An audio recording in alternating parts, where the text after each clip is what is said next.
Bismillahirrahmanirrahim. Assalamualaikum warahmatullahi wabarakatuh. Selamat pagi, salam sejahtera bagi kita sekalian.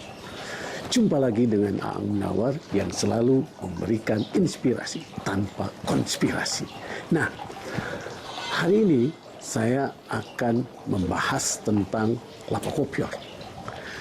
Dan sebelum saya membahas lebih lanjut, saya akan melaporkan bagaimana perkembangan kelapa kopior yang tanggal 5 Oktober kemarin sudah 1 tahun 1 bulan. Ya, pada saat itu yang terbuka ada daunnya 5 ya di tahun pertama, kemudian pas 1 bulan 1 bulan setelah 1 tahun itu ada 10 yang sudah pecah daunnya. Dan ternyata setelah di bulan November ini, sekarang tanggal 30 November, ternyata tinggi dari pohon kopior ini yang tanggal 10 itu masih hanya 144, sekarang sudah 184 cm. Dan tadinya saya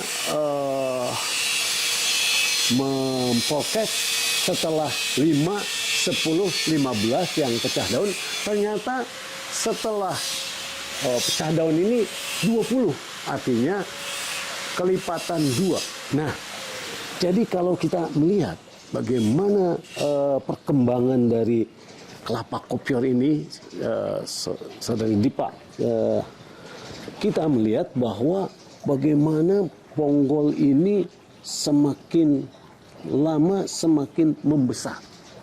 Dan ini yang akan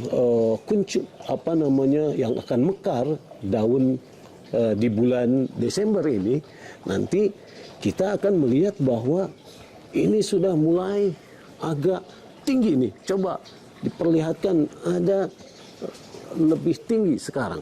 Ya, jadi mudah-mudahan saja kelapa kopior ini sehat. Ya, nah jadi kita melihat bahwa ini perkembangan pohon kelapa kopior setelah 1 tahun itu memang terlihat secara signifikan. Tetapi sebelum 1 tahun nampaknya tidak kelihatan. Nah, bagaimana penyakitnya seperti biasa, memang kita harus telaten. Nah, kalau kemarin kita bahas mengenai mega superfood, ya, maka sekarang kita bahas healthy food. Ya, jadi healthy food ini adalah kelapa kopior. Ya, jadi kelapa kopior ini kita kasih garam sedikit supaya gurih. Ya, kemudian kalau kita ingin ada lebih manis lagi, sebetulnya sudah manis ya. Nah, jadi bagaimana rasanya dari healthy food ini ya? Jadi ternyata luar biasa, saudara-saudara ya. Jadi ini healthy food.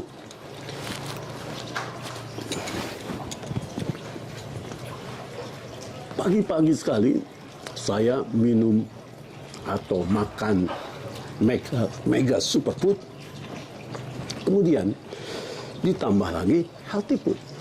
Nah, kita akan bahas apa kandungan dari kelapa kopior ini yang merupakan healthy food, apakah benar, dan kita akan bahas ya.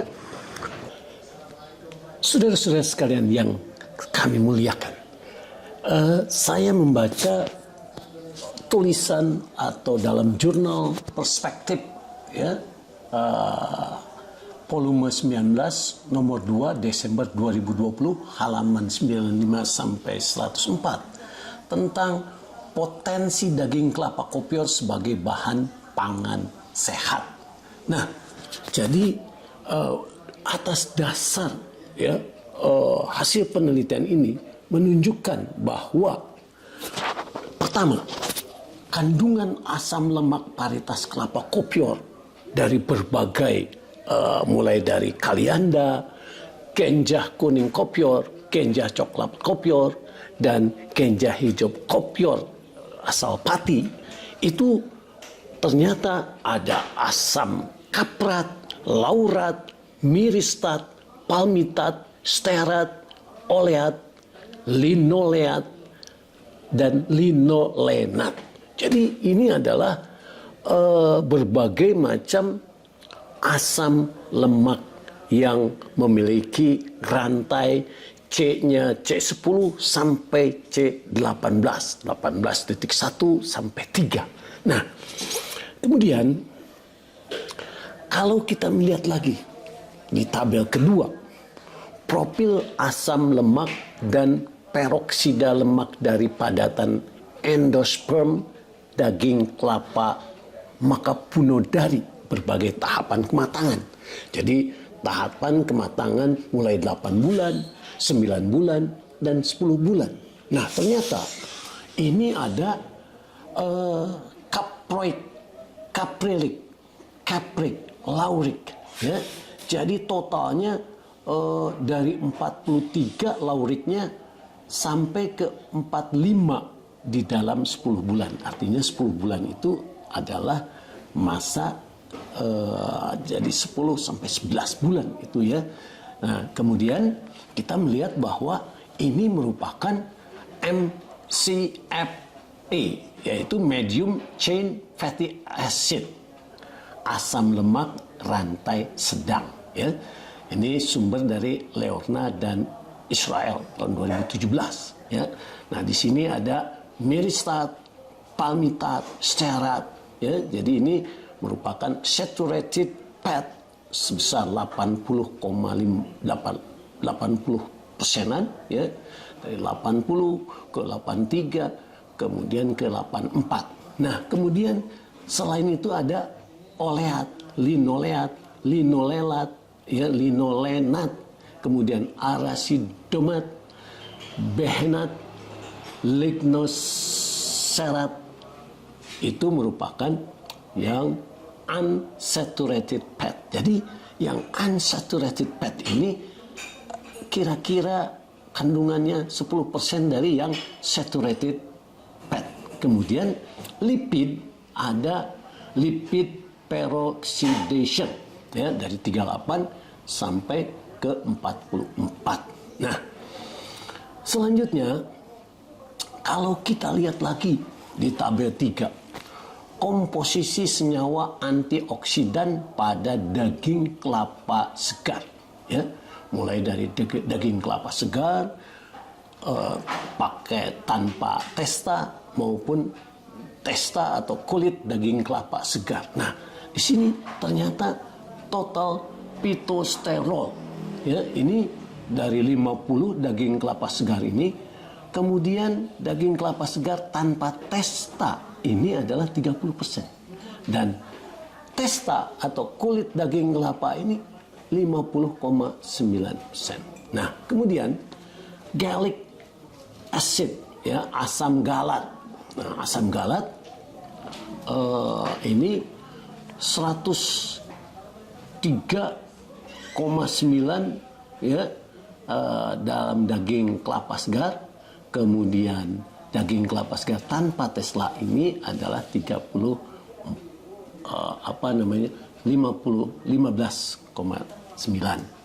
dan di Teslanya sendiri 12 ya. Nah, jadi ini begitu banyak kandungan yang kita tidak pernah tahu. Mudah-mudahan ini akan memberikan informasi yang bermanfaat buat kita bahwa memang kopior ini merupakan healthy food ya, Nah, jadi kita melihat bahwa daging buah kelapa kopior mengandung asam lemak jenuh rantai pendek, yaitu asam laurat dari 37 sampai 43%. Ya, ini menurut Tenda dan Karmawati tahun 2014. Kemudian ada juga yang menyatakan sampai 46,11%, ya, dan ada yang menyatakan 48 sampai 51%. Ini Sri Pastafak et al. Tahun 2016. Nah, asam laurat ini sendiri adalah komponen yang mudah dicerna dan diserap oleh tubuh, berfungsi sebagai antimikroba. Nah, ya. Jadi kalau kita melihat bahwa ini juga sebagai anti kanker dan setara dengan air susu ibu serta meningkatkan energi menurut Noparianto dan Tulalo tahun 2007. Dan kandungan asam lemak rantai pendek mudah diserap oleh tubuh manusia karena ukuran molekulnya relatif tidak besar sehingga dengan mudah dimetabolisme menjadi energi dan tidak dibuang ke jaringan lemak atau kolesterol. Ini menurut Hasan et al. Tahun 2013. Nah, jadi kalau kita melihat lagi, mendalami lagi bahwa bagaimana kopior ini, ya, di tengah wabah COVID-19, maka kelapa kopior bisa menjadi salah satu alternatif makanan fungsional. Karena diduga monolaurin dapat dikaitkan kesamaannya dengan peran dalam mengganggu lapisan fosfolipid di membran selubung yang akhirnya akan menghancurkan virus. Ini menurut Rames tahun 2020. Nah, monolaurin digunakan dalam berbagai macam produk karena sifat antivirusnya. Ini menurut Dairit dan Newport tahun 2020. Nah, jadi kita melihat bagaimana kelapa kopior ini begitu nilai gizi yang sangat bagus buat tubuh manusia. Nah, jadi kita akan melihat lagi bagaimana tadi, ya, potensinya dalam new normal ini, ya. New normal ini nampaknya apa yang dinyatakan tadi itu sangat relevan dalam dunia saat ini, ya. Nah, kemudian kita juga melihat bahwa sebagian besar kandungan gizi lemak jenuh dalam kelapa kopior ini mudah dicerna dengan cepat menjadi energi dan tidak disimpan dalam tubuh. Jentek et al. Tahun 2017, juga Deb Mandal dan Mandal tahun 2011, dan kandungan MCFA pada kelapa kopior lebih efektif diserap dan dimetabolisme dalam tubuh. Nah, MCFA juga dapat mengatasi obesitas dengan berkurangnya adipositas. Ini menurut Chiker et al. 2019. Nah, khususnya MCFA pada minyak kelapa muda dapat berfungsi sebagai antioksidan. Nah, ya. Nah, jadi sekarang kita melihat bahwa di dalam MCFA ini yang terdapat di kelapa kopior, di mana senyawa fenolik yang terkandung, ya, dalam kopior ini meliputi protokateunik, kemudian fenalik, kafeik, syrik, ini, ya. Nah, kemudian apa fungsi dari fenolik ini? Ya, ternyata fenolik ini dapat mengurangi tanda-tanda penuaan dan meningkatkan kebugaran fisik. Ini menurut Everett, ya, tahun 2006. Nah, kemudian ada efek antiinflamasi, antinosiseptik, ya, antimikroba, antivirus, mencegah peradangan ginjal, dan anti diabetik, sehingga dianggap sebagai suplemen makanan fungsional. Nah ini ya, jadi suplemen makanan fungsional. Nah jadi kita melihat bagaimana kandungan ya kelapa kopior ini memiliki turunan senyawa fenolik, yaitu tirosin 0,12% dan penilalanin 0,073%, masing-masing terdapat pada kelapa kopior gajah kuning asal Kabupaten Pati. Ya. Nah ini juga kita melihat bahwa selain fenolik, lainnya adalah lignin sebesar 3,98% pada kelapa kirit atau kopior. Ya. Ini menurut Gunadtilake et al. 2009. Nah, jadi menurut Muhsin et al. 2016, sumber antioksidan alami diantaranya adalah polifenol.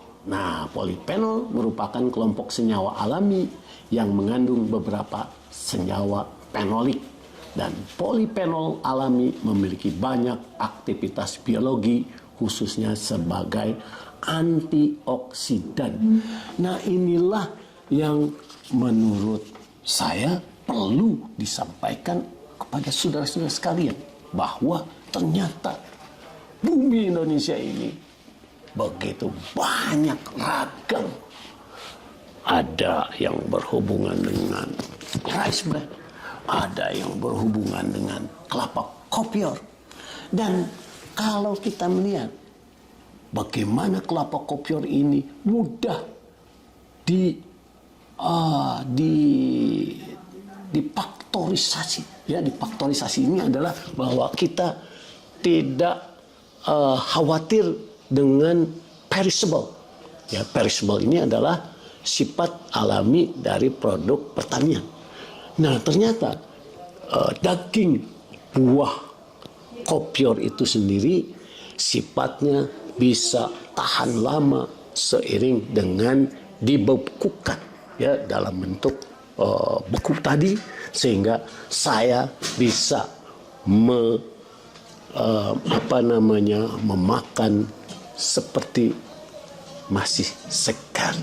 Nah, inilah bagaimana pengembangan kopior. Apakah itu nanti ke depannya untuk ekspor misalnya. Saya pernah melihat di Unilever ya di Inggris, itu ada satu kaleng di situ, di dalamnya adalah kelapa yang merupakan kelapa muda yang di dalam kaleng ya, dan isinya berat isinya 250 gram sesuai dengan biasa 250 gram yang kita ini tadi ya. Itu harganya 9 pound sterling. Nah, ini potensi untuk ekspor. Bagaimana kandungan dari kelapa kopior yang begitu luar biasa. Di antaranya adalah banyaknya asam lemak dengan rantai karbon yang pendek. Ya, itu menunjukkan bahwa kelapa kopior memiliki sifat dan kandungan yang luar biasa. Semoga kita selalu diberikan kesehatan dan memakan yang terbaik dari alam yang telah diciptakan oleh Allah Subhanahu wa Ta'ala. Demikian yang bisa saya sampaikan. Terima kasih. Wassalamualaikum warahmatullahi wabarakatuh.